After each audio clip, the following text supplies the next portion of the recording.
This is part 2 of my series on stop motion animation, and we're going to talk about Aardman animation. Okay, now Aardman have been around for a while now. They're probably most famous for their Wallace and Gromit series, which is where I was first introduced to Aardman. Wallace and Gromit started out as these short films, okay, A Grand Day Out, The Wrong Trousers, and A Close Shave.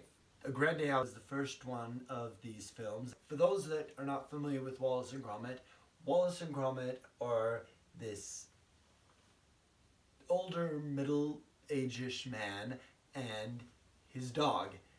And the first adventure, they go to the moon because they're out of cheese.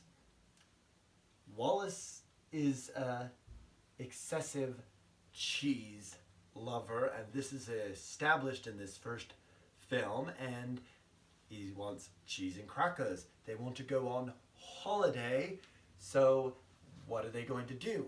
So Wallace decides everyone knows the moon's made of cheese, so they go to the moon to go get cheese. Okay, that's the first adventure. Okay, and really the fun of these shorts and just these characters in general is the personality. Like, Wallace is an inventor and Gromit is his dog.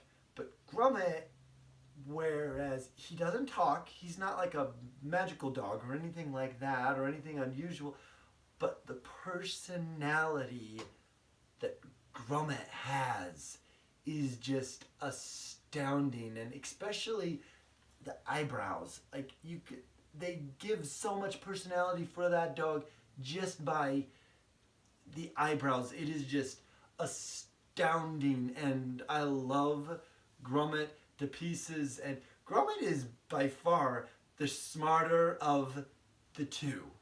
Okay, and so the first adventure, they go to the moon, A Grand Day Out.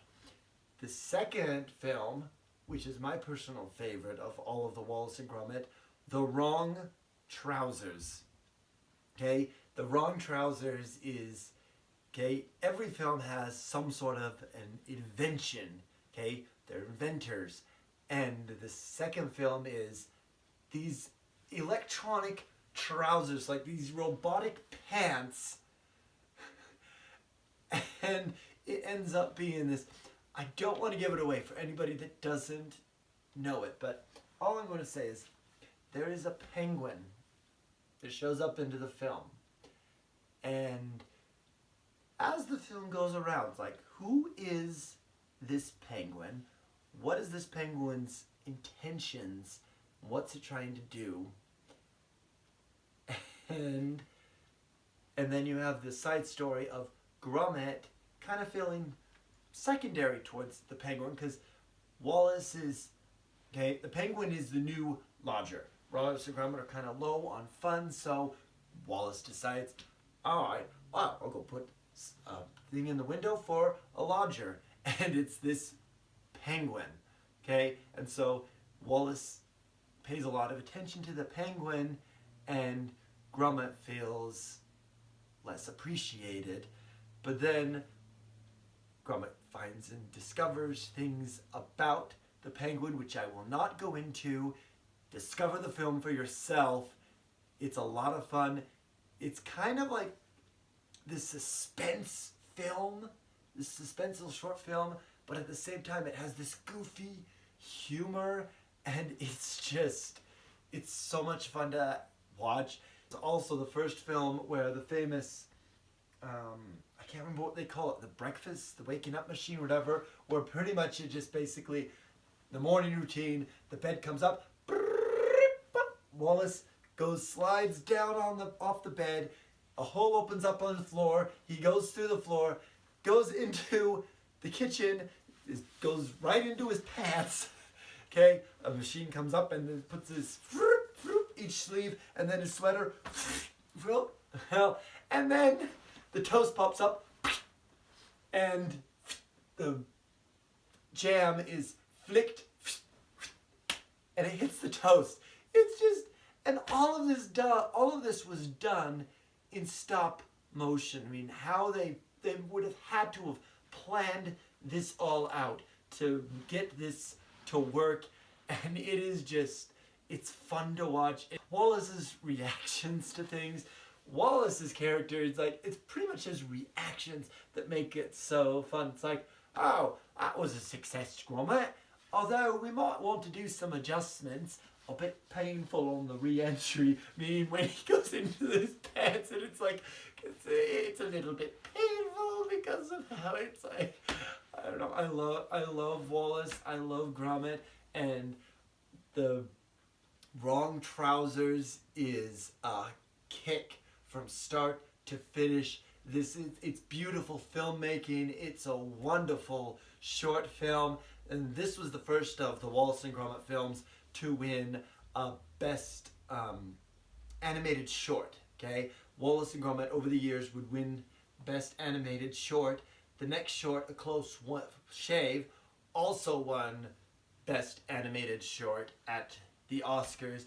And A Close Shave is another fun Wallace and Gromit film, and this one deals with knitting, okay, with yarn and wool and all of this, and there's been like these sheep rustlers, and the film starts out, Wallace and Gromit have a window service, okay, window cleaning service, and again, inventions, you see them this whole inventions where they go through to get ready for the window washing, and it's got a whole thing like Wallace pushes a button and it just sends him through this chute that I don't know, I guess you could say kind of like the 60s Batman, where he goes in the and he gets all ready. That's the best analogy I can give it, but it's fun seeing that happen. And so it's like the machine's like putting the thing, Wallace puts on his shoes and puts him in the helmet and all of that stuff, and then Gromit just comes out and just gets on the motorcycle. So all of this for Wallace getting ready in this big elaborate machine, and Gromit just comes out there and just gets right into the motorcycle. He doesn't have it's humor like that just the little touches that make these shorts so charming, okay? And this was actually the first Wallace and Gromit film to have a love interest for Wallace. And it's actually kind of funny because the love interest pretty much looks like Wallace but with a wig. But it's sweet, innocent with the little love interest. I'm not going to tell you where things go with the love interest with Wallace. You're going to have to watch the film. But the end scene with Wallace and the love interest, all I'm going to say is, for those of you who've seen the film, you know what I'm talking about. There's something discovered that Wallace discovers, and he discovers about Windling, that's her name. Something he discovers about Windling, and it's innocent, but at the same time it's just watch the film. You'll know which scene I mean. It's a fun film, all out. It's this big adventure. Kind of gives you in the film something like The Great Escape. And speaking of The Great Escape, while we're on that subject, we'll get back to Wallace and Gromit. Aardman's first full-length theatrical film, which it was a partnership with DreamWorks Animation at the time, was the film Chicken Run. And Chicken Run is pretty much a whole parody off of The Great Escape, but instead of soldiers in the war trying to escape the war camp, it's chickens in a chicken's farm trying to escape the chicken farm. And it was interesting for me with this film because when I first saw the film, I hadn't seen The Great Escape. And I still loved it. I thought this film was great, so much fun. And then a few years later, I finally saw The Great Escape. And I was actually laughing while I was watching The Great Escape, not because something was funny in The Great Escape, but because I saw something that they parodied in Chicken Run. So it definitely, so if you haven't seen The Great Escape, Chicken Run's still fun. If you have seen The Great Escape, it makes Chicken Run all the more fun. And once again, a whole slew of characters, mostly chickens, okay? But Chicken Run is just a lot of fun. I'm gonna say that, but you know what? That's what Aardman does. Aardman makes a lot of fun movies and films, and I'm not gonna talk about every character in Chicken Run, but probably my favorite would have to be Babs. She just says the most random things, and it's just so funny because she knows what's going on, but at the same time she doesn't. I guess in some way she's kind of like Wallace in that way, even though she's not at all like Wallace. But my favorite line from her is there's a moment where the villain, Mrs. Tweedy, she's going in, so every morning they go and they inspect the chicken coops, much like a war film, it's parodying, and they're basically just making sure, seeing how the egg counts are and all of that, and if the egg count's down and they're not, then, oh, grab the chicken, goodbye chicken, we know what's going to happen to that chicken, and so that's why the chickens are trying to escape. Well, there's one point where Babs hasn't been laying any eggs. And so she's very nervous about this inspection, and Mrs. Tweedy stops at Babs and she gets out, but instead of like taking her away to the chop, taking her away to, you know what they're good, what. Instead, she gets a tape measure, wraps it around her to see how big she's getting, okay, because they have new plans for the chickens. And so Mrs. Tweedy leaves, Babs is still alive, and so she goes, my whole life flashed before my eyes. It was very boring. I love the Chicken Run. So Chicken Run was their first entry into a full-length animated film, and it still holds up. I actually watched this a couple months ago again, and the film still holds up. Chicken Run is definitely worth watching. Okay, and then back to Wallace and Gromit. Okay, there were two more Wallace and Gromit features. The next one was Wallace and Gromit: The Curse of the Were-Rabbit, and this was another theatrical film. When the film came out, it was so much fun to see Wallace and Gromit on the big screen, and so it's pretty much a parody. It's a werewolf story, but a were-rabbit instead. And I'm not going to tell you much more about where the story goes. There's yet again another love interest for Wallace, who is played by Helena Bonham Carter, and she just hams it up. Shortly after Curse of the Were-Rabbit, she started playing in the Harry Potter films as Beatrix Lestrange, where she's just out there nuts, crazy, and which makes it more funny because the rival for Wallace in this film, who is also after this new lady, who I can't remember her name, but she basically owns this whole mansion and estate and all of that. She's very big, and she has this romantic rival who's played by Ralph Fiennes. So really, in a way, you have Voldemort and Beatrice Lestrange are the two, but they're such a goofy, over-the-top, hammy performance, and it's just so much fun to watch them in roles that you don't see them in a lot. And then you also get to see the rest of the town in this Wallace and Gromit film, because before that, the other films were short films, and you just basically had Wallace, you had Gromit, and you'd see him go through towns and that, and then the close shave, you met Wendling, but apart from that, you didn't get a lot of characters yet.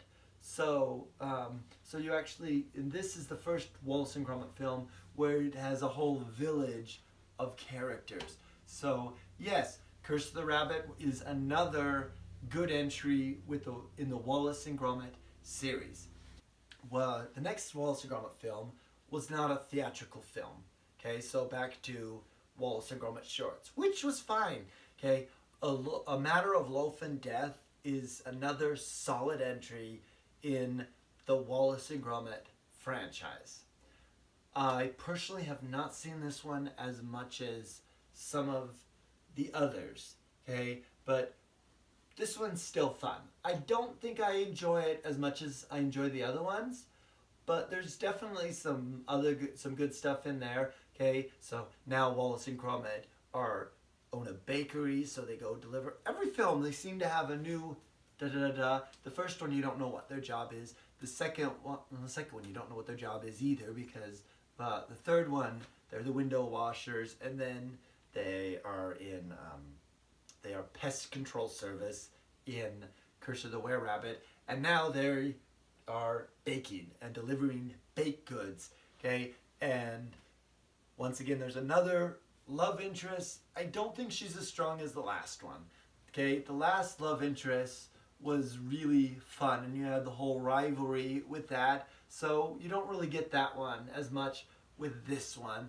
But she has, no, I don't want to spoil it for you, okay? She has her reasoning behind why she's after Wallace, and you find that out. So I'm just going to leave it at that. So while A Matter of Loaf and Death is not my favorite Wallace and Gromit, it's still worth checking out.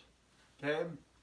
So the next few films have been partnership with different studios, and Aardman's actually put out some digital animated films, but this is about stop motion, so we're going to talk about their stop motion stuff. Okay? So their next film is a real fun high sea adventure, Pirates Band of Misfits. Now overseas, this film is called Pirates, an Adventure with Scientists, which, the way the story goes, that title makes a lot of sense, because there's a whole tie-in where they meet up with Charles Darwin, and they have this science element in there. And so I don't know why they changed it. It's based on a series of books, and the first book was An Adventure with Scientists. So, but title aside, this film is a lot of fun. So it centers around the pirate captain, who is voiced by Hugh Grant. Now, be it if you are a big Hugh Grant fan or not, he puts out so much energy in his vocal performance as this character, and he's like, I am the pirate captain, and he is just, his crew adores him. In all reality, he is the worst example of a pirate you could ever be. Like, he's not a cutthroat pirate and all that, and he's not very good. They're not very good at plundering and all that. But it's this family unit. But the pirate captain really longs to be. He wants to win the Pirate of the Year award. So he goes on this adventure to win the Pirate of the Year award, and that's where he stumbles upon Darwin and their pet bird, their Polly, who's like their mascot, and everybody adores her. Darwin discovers, like, do you not understand that she's a dodo? She's a rare bird. She's a big scientific discovery. And that's where they go into the adventure with scientist portion of this film. And it's just, this film's a lot of fun. I don't know if you could find, except for maybe Muppet Treasure Island, I don't know if you could find a film nearly as fun with pirates. Okay? There's like the big swashbuckler and epics and all of that, the Pirates of the Caribbean. But if you just want a fun, goofy, off-the-wall pirate film, this is the film for you. It's one of my personal favorite Aardman films. It's hard to say even outside the Wallace and Gromit films, because Wallace and Gromit are so good. But I love Pirates Band of Misfits so much. every time I watch it, it just puts a smile on my face. It's a film that I like to turn to if I'm feeling depressed or sad. It's a film that I can turn on like, yay, I feel happy again. It's a fun time. And then they did the Early Man film, which came out this year. Already have a review for that. So there is Aardman. I love Aardman's stuff. Like, they have put out so many great films. Anytime I hear that Aardman is doing another stop motion animated film, I'm like, I'm there. I'm sold. Because they're just so much fun. Okay? Aardman are also known with their big mouths, especially Wallace. Cracking cheese, Gromit. That is the Aardman portion of this video series. So next we're gonna go into some darker territories with a man named Tim Burton and his entry into the stop motion animation world.